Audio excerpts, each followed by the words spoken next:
আসসালামু আলাইকুম। আজকের এই লেকচারে আমি ডিসক্রিট র্যান্ডম ভেরিয়েবলের একটি important part binomial random variable নিয়ে আপনাদের সাথে আলোচনা করব।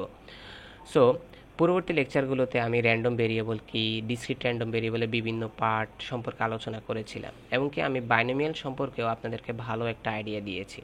সো বেসিক সম্পর্কে আপনারা অবশ্যই আইডিয়া নিয়ে আসবেন, কারণ প্রথমেই কোশ্চেনে জাম্প করাটা উচিত না। সো বেসিক সম্পর্কে আমি যে লেকচারটি তৈরি করেছি সেই লেকচারের লিঙ্ক আমি অবশ্যই ভিডিওর ডেসক্রিপশন বক্সে আপনাদেরকে দিয়ে দেবো, সেখান থেকে চেক আউট করে দেখে নেবেন।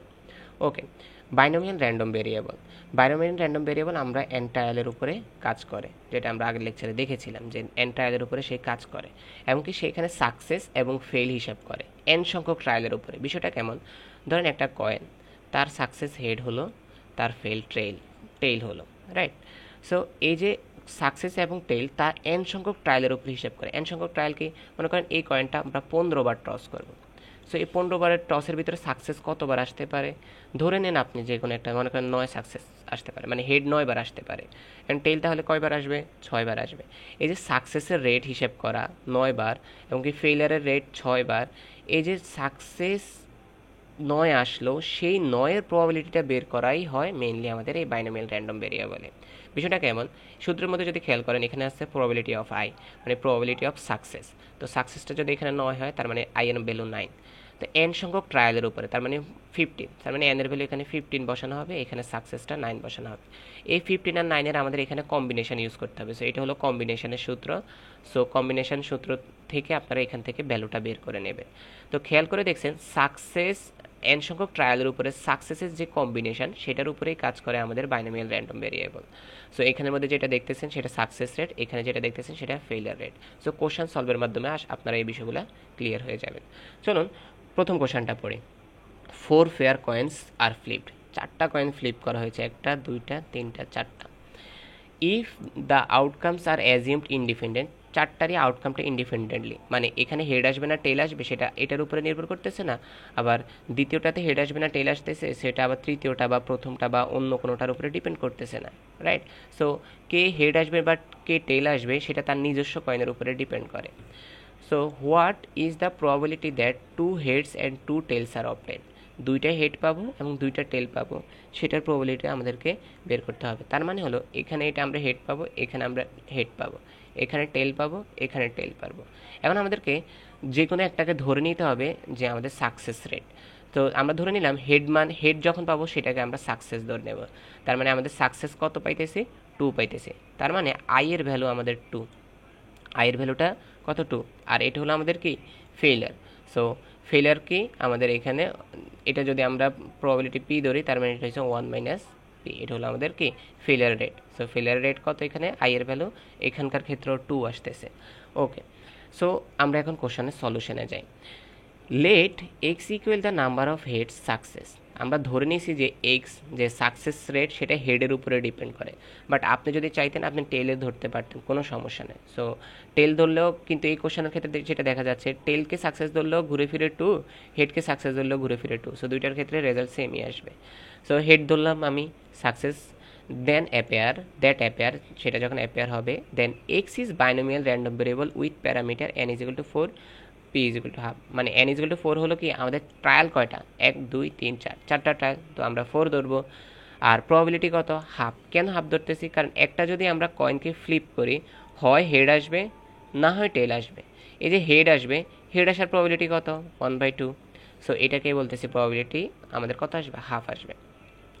সো এখন আমাদের যে কাজটা সেটা হলো আমাদের প্রবাবিলিটি অফ সাকসেস রেট বের করা। সো আমাদের এখানকার ক্ষেত্রে সাকসেস কত? আমরা 2, 2টা হেডকে আমরা সাকসেস ধরে নিলাম 2। সো এটাকে যেভাবে রিপ্রেজেন্ট করতে হয় সেটা হলো এইভাবে, এক্স ইজ ইকুয়াল টু 2। এখন এন এর ভ্যালু আমরা কত বসাবো? এন এর ভ্যালু এখানকে সূত্রটার দিকে তাকান, এই সূত্রটা অনুযায়ী আপনি মানগুলো বসে দিতে পারবেন। এন এর ভ্যালু 4 বসালাম, আই এর ভ্যালু 2 বসালাম, এরপর আমাদের প্রবাবিলিটির ভ্যালু 1/2 বসালাম। আমরা এই মানগুলো সবগুলোই মাত্র বুঝছি। সো উপরে আমাদের স্কোয়ার হিসেবে আই আসবে। এরপরে এখানে হচ্ছে ফেইলারের রেট 1 মাইনাস পি দ্বারা আমি কি বলতেছি? ফেইলারের কথা। সো ফেইলার কী হবে? ফেইলারও এখানকার ক্ষেত্রে কী হবে? হাফই হবে। কারণ আমাদের এইখানে খেয়াল করে দেখেন, হেড আসলো, সেটা যদি সাকসেস হয়, টেল যে আসলে সেটা কি, অবশ্যই ফেল। তাহলে হেড সাকসেস যদি এখানে 1/2, এখানকার ক্ষেত্রে 1/2, বাট বিভিন্ন কন্ডিশনের ক্ষেত্রে বিভিন্ন রকম হতে পারে। এখানে কয়েনের ক্ষেত্রে হাফ হাফ, কারণ এখানে আমাদের দুইটা জিনিসই ঘটা সম্ভব, এর বেশি জিনিস ঘটা সম্ভব না। সো ফেলিয়ারের রেটটা আপনি বসান, মানে প্রবাবিলিটিটা উপরে আপনি n-i এর পাওয়ার দিলেন। সো n এর ভ্যালু যেহেতু 4 - i, তার মানে 2 আসতেছে। সো এই ভ্যালুটাকে কীভাবে আপনি ক্যালকুলেট করবেন, সেটা হলো ক্যালকুলেটারের মাধ্যমে এই যে 4 2 এর ভ্যালুটা সেটা এই ফরম্যাটে লিখে ক্যালকুলেটর থেকে রেজাল্টটা বের করে নেবেন। ওকে, সো এখান থেকে একটা রেজাল্ট পাবেন, হাফ স্কোয়ার এখান থেকে একটা রেজাল্ট পাবেন, হাফ স্কোয়ার এখান থেকে একটা রেজাল্ট পাবেন। সবগুলো ভ্যালু গুণ করলে আপনি কত পাবেন, 3/8 পাবেন। অবশ্যই এটা করে নেবেন ক্যালকুলেটর দিয়ে। এরপরে 2.7-এ আসে, it is known that any item produced by a certain machine. একটা সার্টেন মেশিন, মনে করেন একটা যে কোনো একটা মেশিন, এটা ধরেন একটা ফ্যাক্টরিতে একটা মেশিন আছে, ধরে নিলাম machine will be defective with probability 0.1। তার মানে আমাদের কি আছে, it is known that any item produced by a certain machine. একটা মেশিন আমাদের একটা প্রোডাক্টকে কী করবে, প্রডিউস করবে। মনে করেন এখান থেকে একটা মাউস পাবে, এই মেশিনটা থেকে একটা মাউস, আমি ধরে নিলাম বোঝানোর সাপেক্ষে, ধরে নিয়ে একটা মাউস পাবে। এই যে মাউসটা, সেটা ডিফেক্টিভ হওয়ার সম্ভাবনা কত, 0.1 ডিফেক্টিভ হওয়ার সম্ভাবনা। তার মানে আমরা সাথে সাথে বুঝে গেছি এটা প্রবাবিলিটির মান। তার মানে প্রতি 10টা মাউসের মধ্যে অবশ্যই একটাতে কী থাকবে, ডিফেক্টিভ থাকবে। এই বিষয়টা আমরা এখানে বোঝানোর ট্রাই করতেছি। So okay, independently of any other item, independently মানে একটা মাউস যে নষ্ট হবে সেটা অন্য মাউসের উপরে কোনোভাবে নির্ভর করে না। What is the probability that in sample of 3 items. তার মানে এখানে 3টা মাউসের মধ্যে, ধরেন একটা মাউস, 2টা মাউস, আমি গোল চিহ্ন দিয়ে দেখাইতেছি। সো মাউস 3টা items, at most 1 will be defective. তার মধ্যে কমপক্ষে হয় কোনো মাউসই ডিফেক্টিভ হবে না, বা একটা মাউস অ্যাটলিস্ট ডিফেক্টিভ হবে। মানে দেখেন, অ্যাট মোস্ট শব্দটা মানে কি, সবচেয়ে লোয়েস্ট থেকে শুরু করে মোস্ট ভ্যালুটা পর্যন্ত আসা। সো যেহেতু অ্যাট মোস্ট 1-এর কথা বলছে, তার মানে লোয়েস্ট সবচেয়ে এখানে কি 0 থেকে শুরু, মানে একটা মাউসও ডিফেক্টিভ হবে না, হাইয়েস্ট গেলে একটা মাউস ডিফেক্টিভ হবে। তার মানে এখানে যেটা কাজ করা হবে, প্রবাবিলিটি অফ 0 নিয়ে কাজ করা হবে এবং প্রবাবিলিটি অফ 1 নিয়ে, মানে কোনো মাউসে ডিফেক্টিভ না নিয়ে কাজ করা হবে এবং একটা মাউস ডিফেক্টিভ সেটা নিয়ে কাজ করা হবে। ওকে, সো কোশ্চেন সলিউশনে আসে।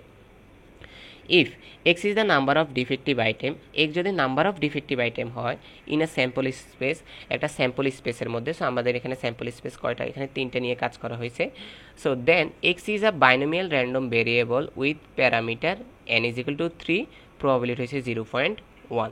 সো প্রবাবিলিটিটা 0.1 আমরা এখানে দেখেছি, আর n এর ভ্যালু আমাদের 3, যেহেতু আমাদের 3টার আমাদের মাউসের কথা বলা হয়েছে। আমি মাউস ধরে নিছি, বা এখানে যে কোনো প্রোডাক্ট আপনি ধরে নিতে পারেন।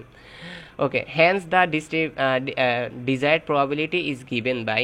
সো আমরা অবশ্যই প্রবাবিলিটিতে কী লিখবো, P0 আর P1-এর যোগফল লিখবো। So x, probability of x is equal two 0, probability of x is equal two 1 is equal two, এই দুইটার আমরা যোগ করবো। সো কোশ্চেনের এখন আপনি সবগুলো ভ্যালু জানেন, আপনি মানগুলো বসাই দিতে পারবেন, কারণ আপনি দেখেন n এর ভ্যালু 3। সো n এর ভ্যালু 3, এখানে দুইটার ক্ষেত্রেই তো n এর ভ্যালু 3 হবে, তাই না?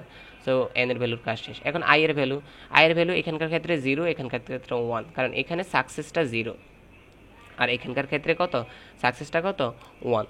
ওকে, এইটা হলো আমাদের প্রবাবিলিটি, আর এটা হচ্ছে আমাদের সাকসেস, এটা হলো আমাদের ফেলিয়ার। সাকসেস যদি 0.1 হয়, ফেলিয়ার 0.9, সাকসেস যদি 0.1 হয়, ফেলিয়ার 0.9।